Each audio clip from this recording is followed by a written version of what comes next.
Welcome back, Immigrant Nation. Another week, another new episode. Every week, it is a pleasure to have you with us. And thank you for always staying with us and supporting. And for those who want to connect, you know the drill. Find us on all your favorite social media platforms at An Immigrant's Life. And for those old school enthusiasts, don't hesitate to drop us an email at animmigrantslife@yahoo.com. Now, let's dive into today's episode. Join us this week on the podcast as we welcome our guest as she confronts the challenges of misinformation, standing firm in the pursuit of accuracy. As a dedicated advocate for the voiceless, she fights against the tide of fake news to ensure untold stories are heard. In a world increasingly influenced by AI, she reminds us to preserve the humanity and the essence of journalism. Tune in as we navigate through the noise and empower those who rely on journalism for their voices to be amplified. Those are beautiful words, but I know why you're here. Let's get to the point. Without further ado, let's get into the show. Isa, dalawa, tatlo. Today's guest is a news reporter, the Filipina, Barbara Walters. Everyone, please welcome Michele De Pacina. Hi, that's a funny intro. You think so? Yeah, I appreciate I that. mean, I appreciate it. Oh, I Thank you appreciate so much you for having me. of course. Thank you for coming on and agreeing to this podcast. I mean, when I ask you, sometimes I don't really think, which is good sometimes. And when I invite him, like, yo, I'm gonna, this girl's cool. And then you started posting about like your interviews and whatnot. I'm like, yo, she introduced like world class people. I'm like, yo, that's cool. Yeah, no, I mean, you reached out to me during, October, which was our Filipino American History Month, right? So that was a very busy time. Mm-hmm. And yeah, I mean, this is also my first time being on the other side. I'm always the one interviewing. Now I'm being interviewed. So this is like my first. Well, Thank you so much. well, it's an honor to be the first one. Before we move on, why don't you tell the Immigrant Nation where they can reach you or if you want to promote anything? Yeah, sure. So I'm on Instagram, LinkedIn, Twitter, Facebook. You can just search up my name, Michele De Pacina. If you have any news stories, you can pitch to me. You can reach me through my email address for Next Shark, which is michelle.d.pacina@nextshark.com. But I also freelance if anything. So you can just, DM me on Instagram or reach out to me through LinkedIn. Beautiful. You said that you can pitch a story. You don't pay the person if you write the story that they pitch, right? No, definitely not. Okay. Not Just part like- of the journalism ethics. We don't pay people. That would be promotion. Okay. All right. So that's illegal? Okay. I didn't know that. Yeah, not- you can't really. I guess that would be more for like, marketing type now, right? I guess so. I don't, dude. You're a professional. I'm just a weird dude that talks to people on the internet. That's why last year when I got that award from Canadian Ethic Media Association, they're calling me journalist. I'm like, yo, I'm just a weird dude that talks to people, man. I don't know what you guys doing. I guess you ran out of people to give that award to, so that's why you chose me. Nah, I mean, what you're doing is amazing, Thank you. By the way, I wasn't fishing for any compliments when I said that. I mean that. By the way, I was going to ask you, which is one of my favorite questions to ask to Filipinos. Where are you from back home? So I'm from Quezon City in Manila. Well, my parents are, that background behind you, which is a Rizal. I can see that.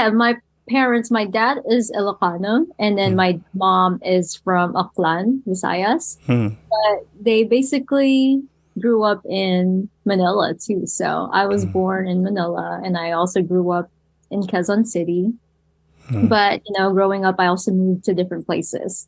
What do you Lived in mean? different countries because So my dad is a diplomat. So when he gets assigned to different countries, we also have to go with him. So he was Mm, assigned to Singapore when I was like, I think 2 years old at the time. So that was Singapore was like where my first early stages of like my memory was. So yeah, I was there. We were there for 6 years, and then we went back to the Philippines.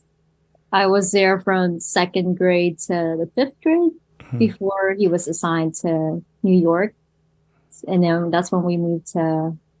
We lived in Jersey City for also 6 years before we had to move back to the wow. Philippines. I think you're the third guest that is a daughter of a diplomat. Oh, interesting. Yeah, yeah. So, which I love. What I would love asking is, what kind of childhood was that for you? Being moved, making friends, and then thinking, "Oh, I'm gonna live here," but actually not. You're gonna move again in a few years. How did that Mhm. affect you? Oh man, I was honestly, it's fun, right?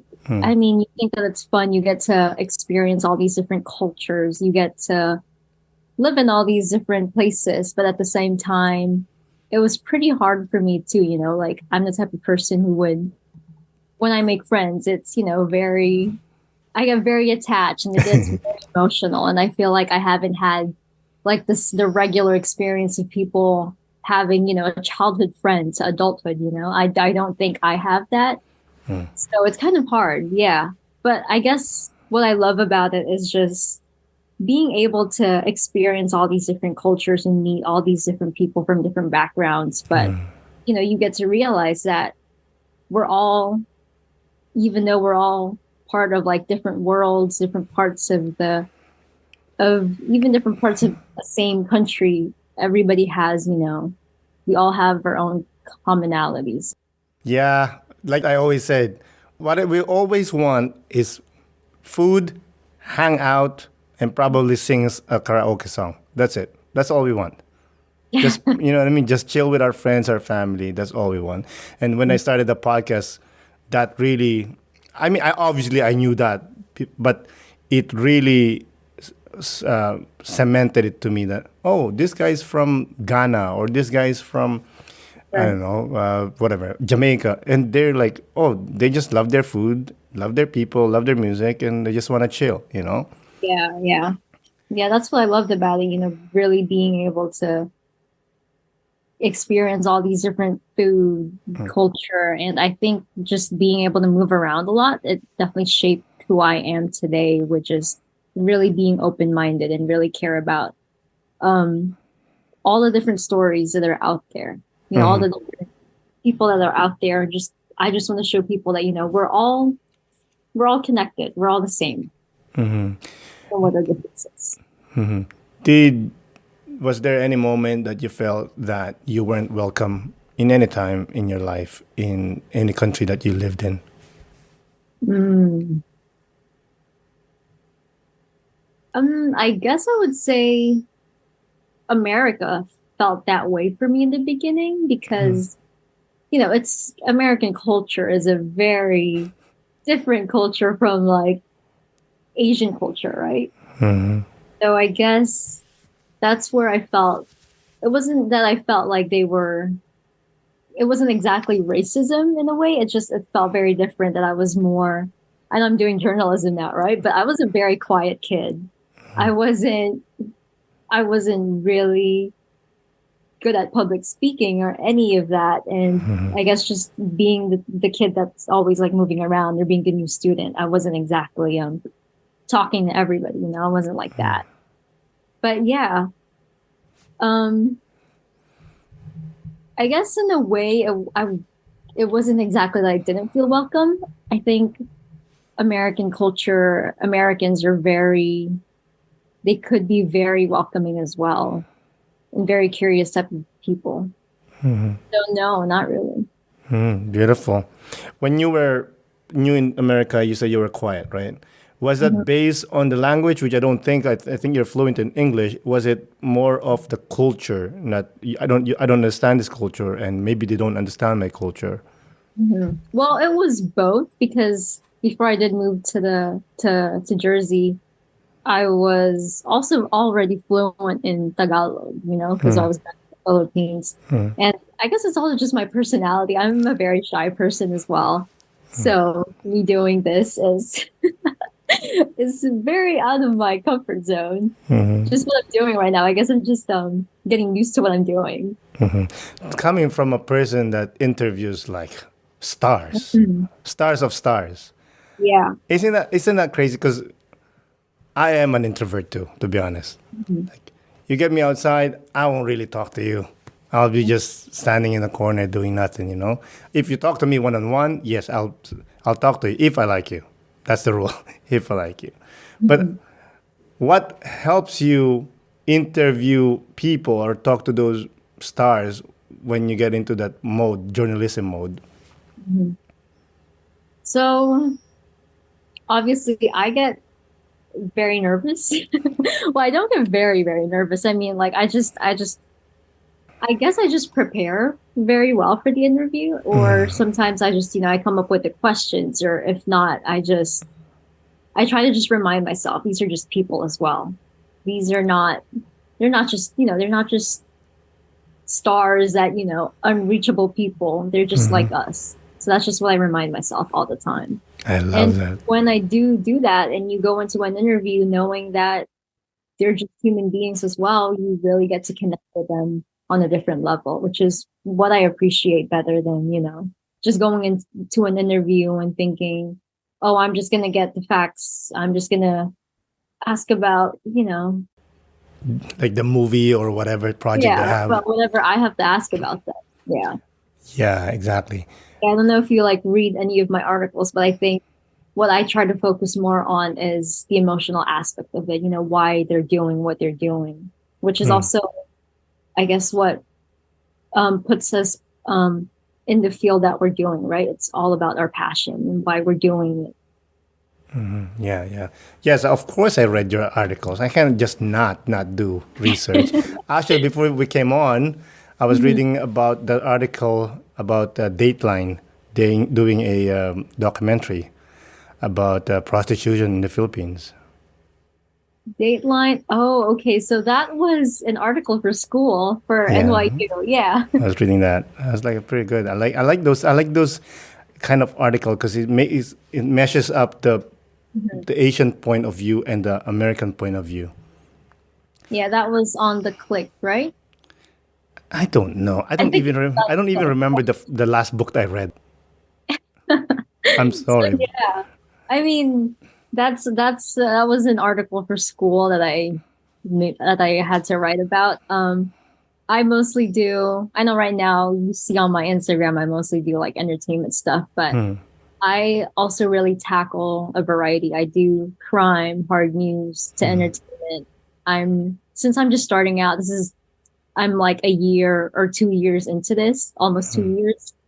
I'm just really trying to grab any opportunity that I can get Yeah, and trying to figure out, what beat I want to focus on while in grad school, doing grad school. as they say, finding your voice.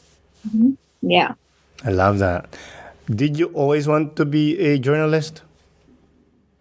So I knew I've always wanted to become a writer ever since I was in middle school, but it wasn't until I moved back to the Philippines for college that this was 2016.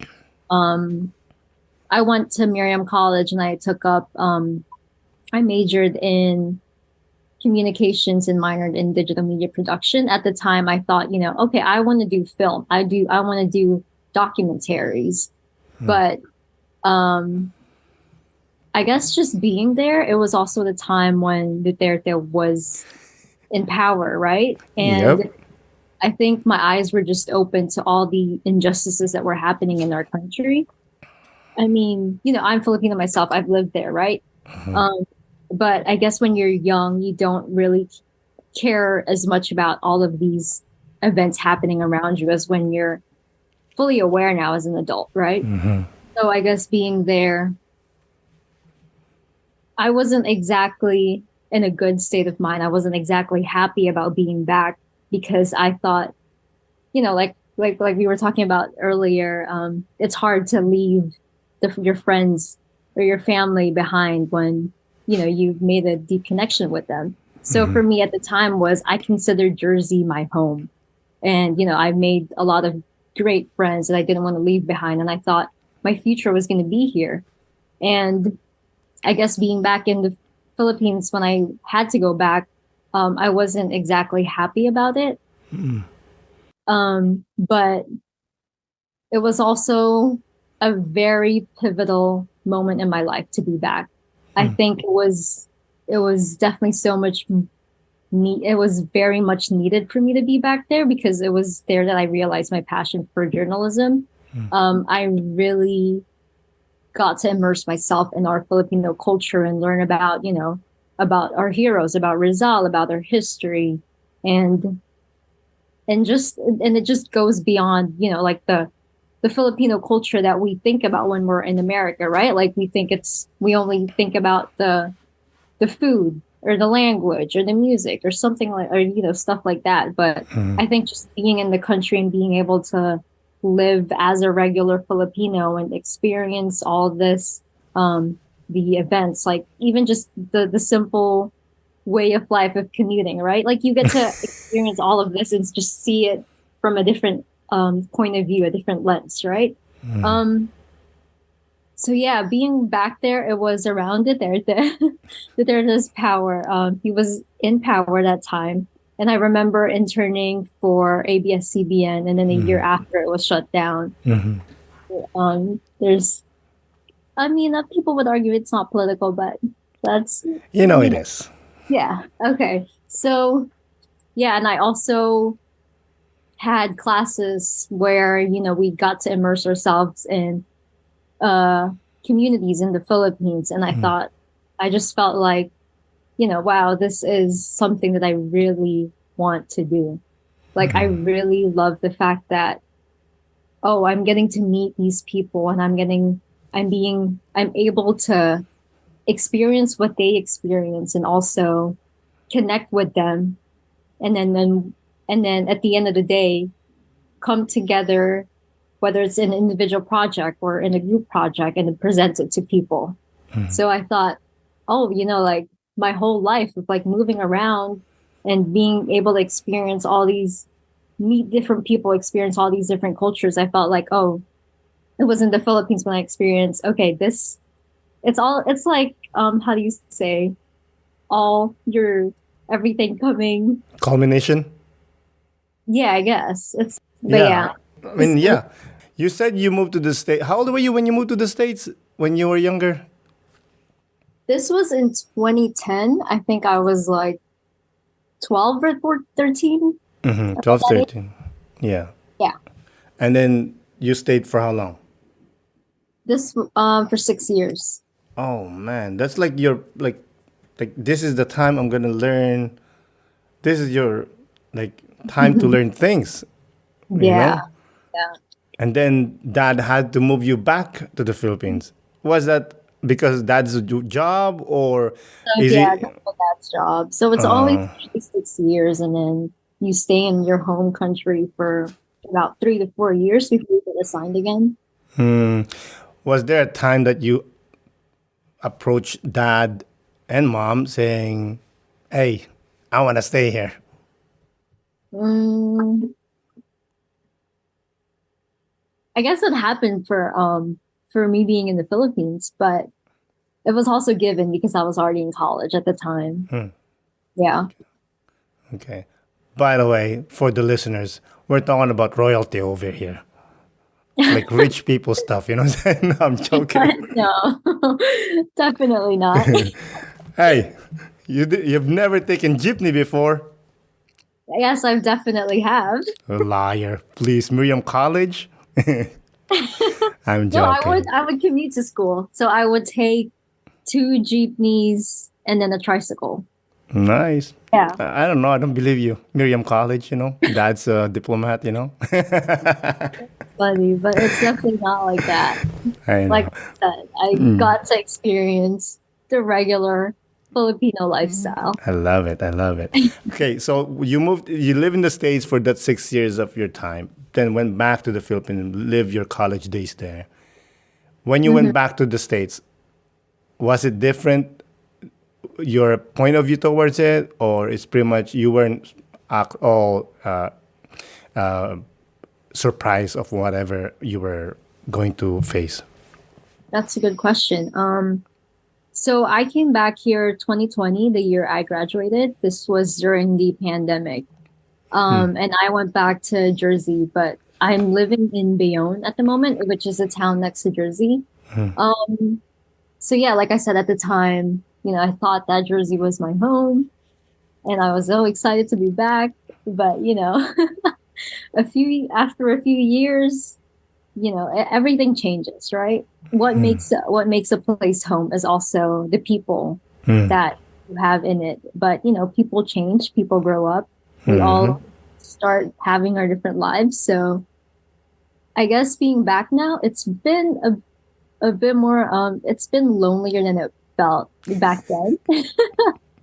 I mean, I'm sure people can relate to that as well. Yeah. It's not the same as it was, but you just continue to live and experience life in a different way too, because I'm already an adult as well. So I'm not exactly just, going to school and enjoying life. I'm also having to work at the same time. Yeah, you just have to find your new people. Right, exactly. It's just that's what it is. Like I said, when I went to visit back home, my friends that have been friends since we're like 13, or some of them younger than that.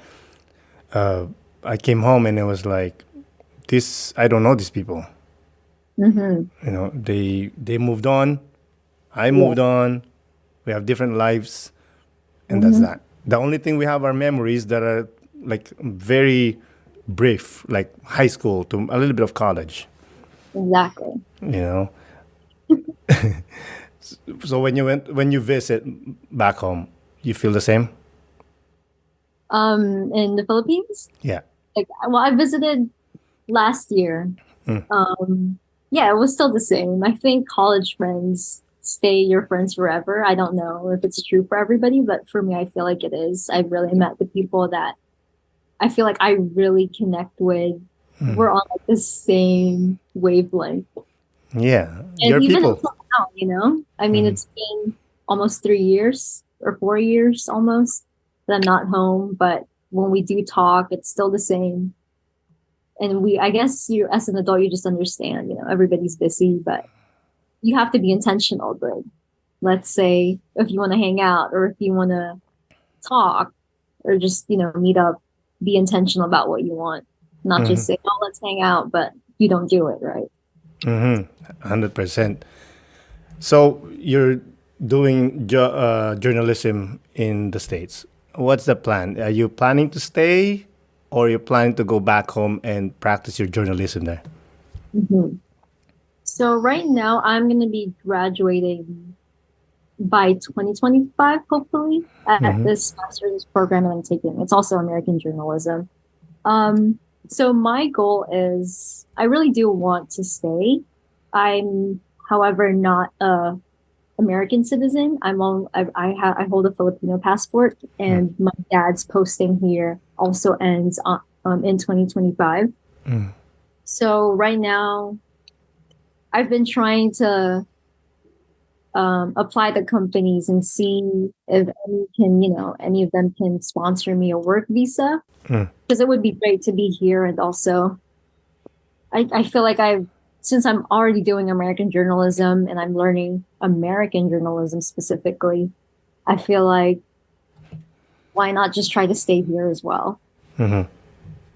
Since I'm already getting my foot here, but it's hard in the journalism field. It's not like, let's say nursing or tech, right? Where it's easier for immigrants to get a work visa and stay here. For our field, for journalism, it's very competitive. So I'm definitely having a hard time, but I'll have to see where God takes me. I'm okay, but I'm also okay with leaving. I'm also good with either way. I'm good with staying. I'm good with leaving. I just know that even if I go, I'm still going to be pursuing journalism. Well, yeah, especially that I hear so much now that journalism is dead. Yeah. How do I you feel mean, about that? I understand that. I mean, we're in the social media age, right? Um, I guess what bothers me about it, it's like a lot of people like to blame the media, right? Because saying that, oh, the media doesn't do this, the media doesn't do that, they don't report this, they don't report that. But the thing is, most of these people are the type of people who don't even read or search or watch the news, the multiple news reports that are already out there. Like we have, like, come on, we have journalists who are out there risking their lives, right? And, but then we have people on social media just reading headlines or tweets and TikToks, right? And they think that's all the news that is out there. But the truth is, there's so many journalists out there, there's so many news medias out there covering all these reports that you want to read about, that you want to see, but you're just not reading, you're just not seeing it, you're not searching about it. And I guess I just want to say, like people are also, these journalists are also people, they're also human beings, they have families and they're out there risking their lives. And you also have to understand, like, let's say with the war right now, right? These people have restrictions too. And with comms down, it's hard to also get information. So, yeah, I mean, people can say that journalism is dead, but it's really not, Still out there. Like, good journalism is still out there if you just search it, you have a phone, you have your laptop. It's simple. Just search and read. Because Yeah. I know nobody really wants to read right now. I get it, It's it's just a new generation. It's just the way things are now. Yeah. I really hope people would still try. Yeah, for sure. I mean, everybody wants to. Everybody wants like a 5 second clickbait articles, that say like, I don't Exactly. know, bombing in Montreal or some stupid shit like that. But no one wants to dig deep, like people that you were alluding to.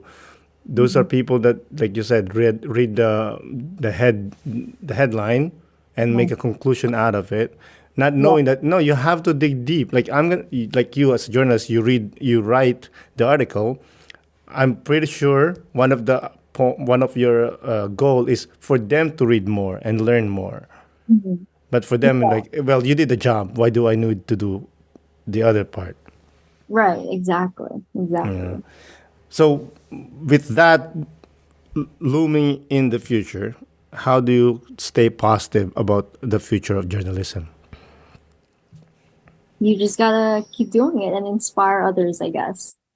Especially, I mean, I'm focusing more on Filipino related news, right? Well, not exactly for Next Shark, but I guess it's my personal goal, my personal passion is to spotlight our Filipino stories, Filipino related news. Um, in the Philippines specifically, journalism is very hard to do because obviously we have a lot of restrictions. It's it's a very difficult place to do journalism, especially if you're doing investigative or, long form type of news and more so critical of our government there. It's a place where we have a lot of journalism deaths, Mm-hmm. but it's hard. It's definitely hard. And it's not for people who, let me rephrase that. I mean, I guess people who really go into journalism is because they have a passion for making sure the truth is out there. So I guess that's what I hold on to. I mean, it's definitely not all entertainment news, right? It's definitely not all, oh, I get to meet these celebrities. I get to watch or attend all of these shows. Um, I'm in it because I want to make sure that people know what the truth is. And it's getting hard these days because, you know, misinformation is everywhere, fake news is everywhere. It's easy for certain individuals in power to put out fake news, but I what I hold on to is just knowing that there are people out there who need to know the truth, and just people out there who rely on journalism on to make sure that their stories are heard. Yeah, you're brave. You're super brave to do that. For reference for the listeners, Philippines is like a few years ago. I remember you obviously it changed, but Philippines was like the third most dangerous place for a journalist in the Yeah. world, because we have like the third most deaths for journalists, like you said, especially if you're critical with people that are in power. That's Hmm. why the company Rappler, those people are heroes. The Hmm. article that that put out to nullify fake news, and obviously their leader, I forgot her name, but Your Ressa? yeah, hero. She Hmm. won the Nobel Prize there, Hmm. and obviously she got arrested for whatever reason it was, Hmm. some makeup reason, but yeah, I mean, those people are the heroes of the Philippines. Not the people that goes on the streets and say, I don't know, free Palestine, but do they really do anything with it? No, some of them they don't. You know, Hmm. I want to ask you. Obviously, you want people reading your articles, and it has to be entertaining in some sort. But also, of course, it has to be journalistic. How do you find the balance between the two? So with most of the articles that I do for Next Shark right now, let's say let's focus more on the Filipino related ones that I do. So with that, I try to make sure that it's something that's related to people, related to who I want, that it's related to the readers. Like, for example, I want more Filipinos to know about this new Filipino director who's tackling or spotlighting the U.S. Navy, the Filipinos in the U.S. Navy. That was one of the articles that I did. Um, so I guess it's when you look and sit down to write, it's not just about, let's say, it's not just about promotional, right? It's not just highlighting the success of, let's say, this celebrity and this is what he's doing, this is what the movie is about. It's also more about trying to ask the right questions that will make sure that they are also speaking to the people. I'm basically just a medium, you know? Like I'm basically just there to make sure what he wants to say to the people, he, she, they wants to say to the people will reach them and will Yeah, connect with them. makes sense. You're a reporter. Right, right, You report. right, exactly. What's Speaking of that? What's your opinion about reporters trying to put their personality rather than just reporting the news? Mhm. I would say that's okay. I mean, that depends on what type of news it is, right? I mean, in every writing, you're always going to see a difference in how people write their news and how people report the news that they're giving, right? And that's because we all, just like how we talk a certain way, we also write our own certain way. So, um, in terms of like hard news or news that you can't exactly put your opinion in it, um, there's a limit to it. You can't it like yes, you can still be you, but you'd have to be professional about it, right? Yep, definitely, definitely. Yeah. So You in terms see, of like, sorry, go ahead. yeah, you go ahead, go ahead. No, no, go. What was I going to say? So I guess in terms of being professional, being objective, um, sometimes being too objective strays you away from the actual reporting, you know? Yeah, about this. What's your opinion about Chat GPT? Um, it's definitely sad to see that we're seeing a lot of companies, news medias, with all the layoffs, right? And obviously it's because of the advancement in our technology. And I'd say it's okay. But I mean,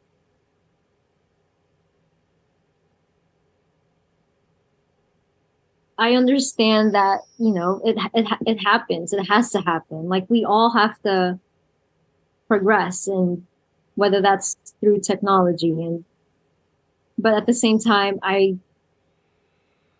don't think we should use ChatGPT when it comes to reporting news.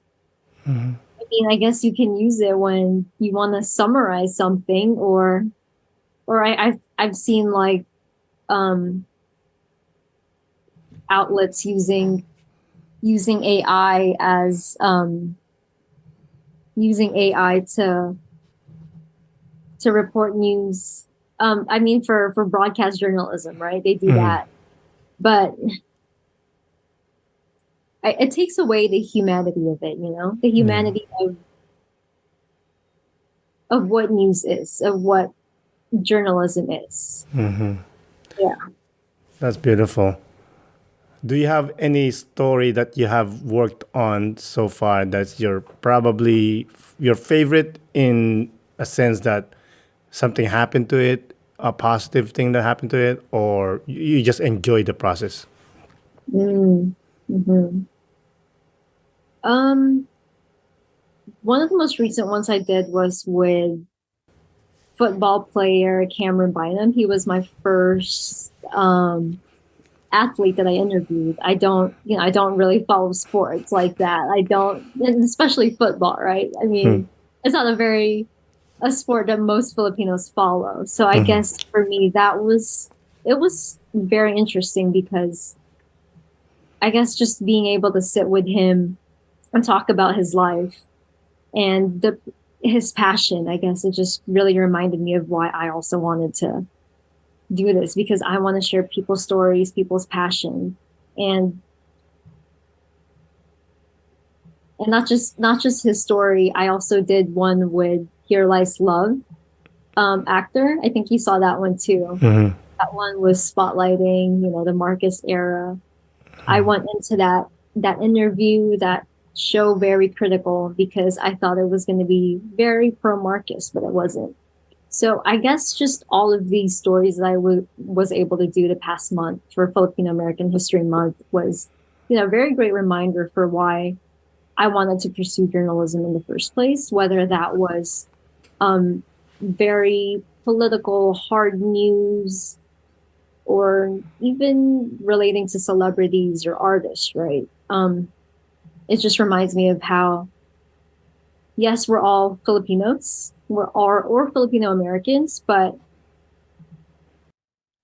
it's so diverse. It's a diverse, you know, the Filipino American experience is so different from, like, let's say, a Filipino person's experience. And even if you're Filipino American, you also have a different experience from Filipino Americans who were born here versus Filipino Americans who immigrated here.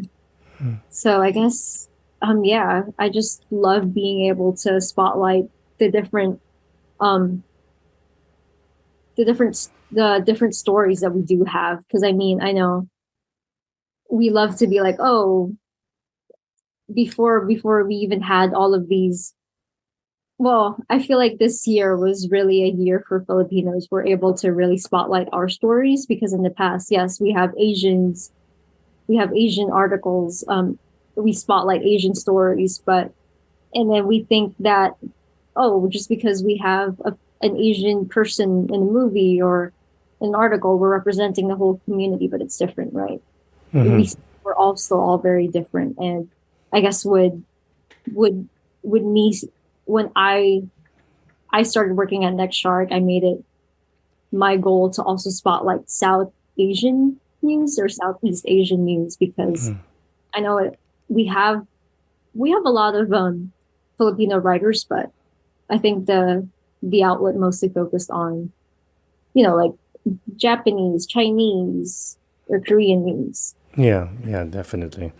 So you mentioned that you're not adept in sports lingo, Yes. but how did you prepare for that then? Okay, so for that, I didn't exactly had to prepare for the sports aspects of it because I wanted to focus more on his passion. I saw that he was doing a foundation in the Philippines, and I saw that he's also bringing football to the Philippines. So that's what I just researched about what he's doing. And yeah, I asked mostly questions about his passion for the Philippines and for uplifting the Filipino community. And um, while doing that, he's also, doing what he loves. He's bringing football to the Philippines, which is really cool.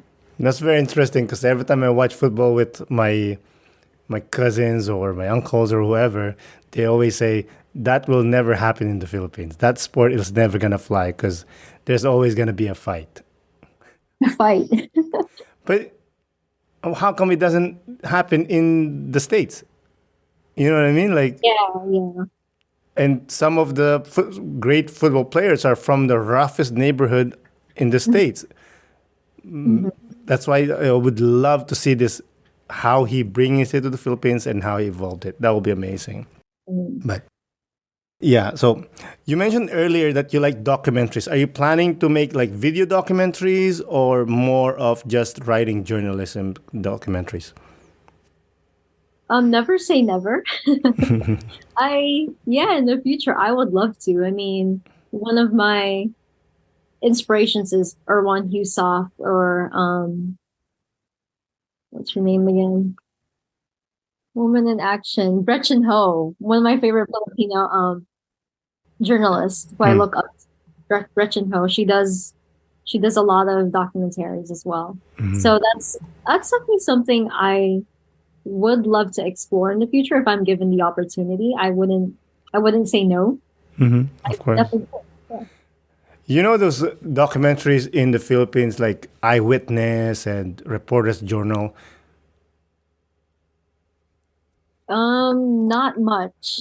Oh, you don't watch Filipino journalism? What is this? No love? Wait, like give me. You said eyewitness. Let me see it. I might. Eyewitness.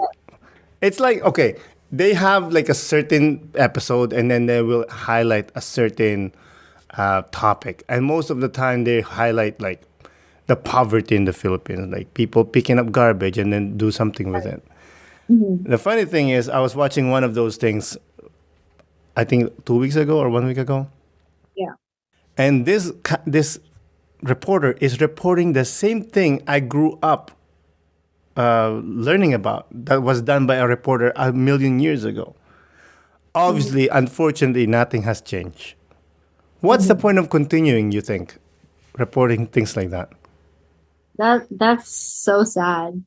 I mean, I when I first started in journalism, because I was doing mostly crime, and it was also around the time when the elections last year in the Philippines. That made me sad. I guess I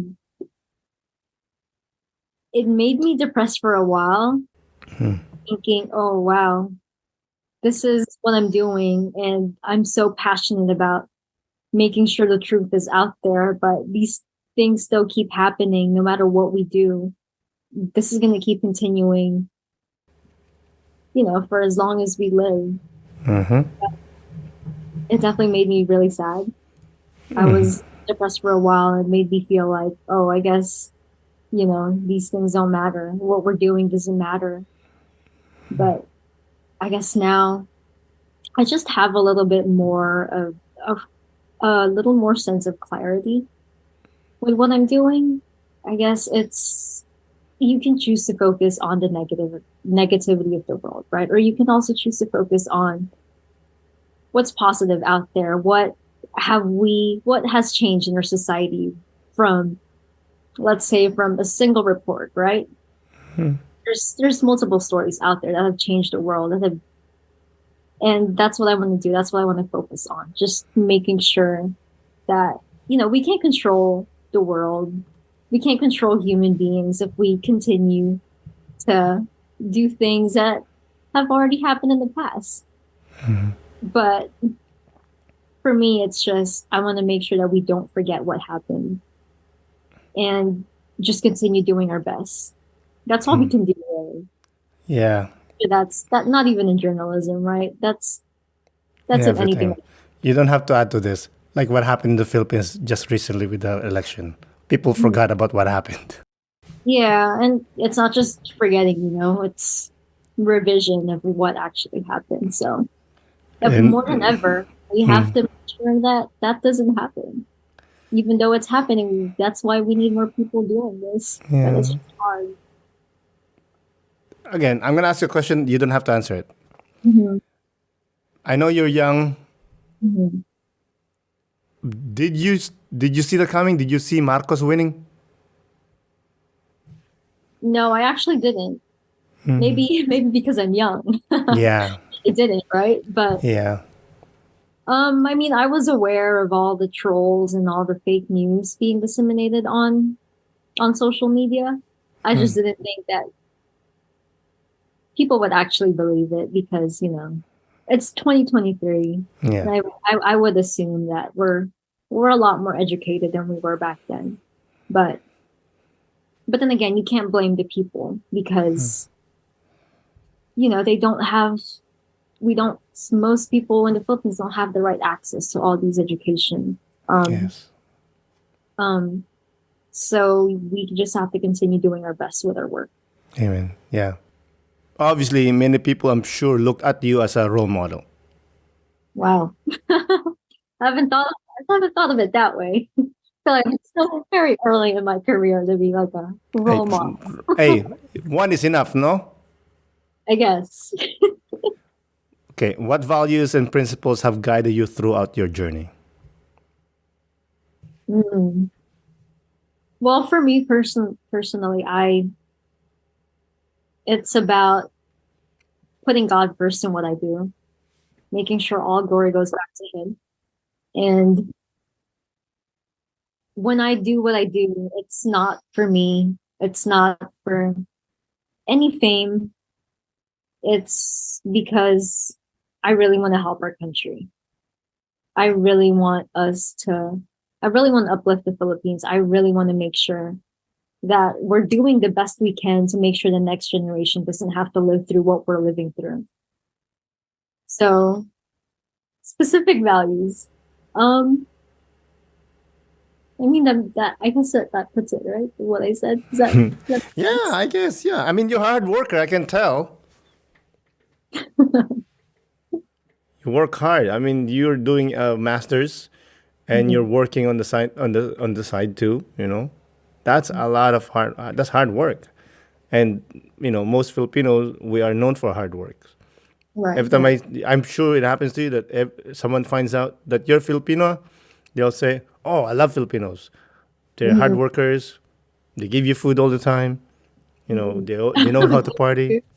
Yeah, for sure, You for know, sure. yeah.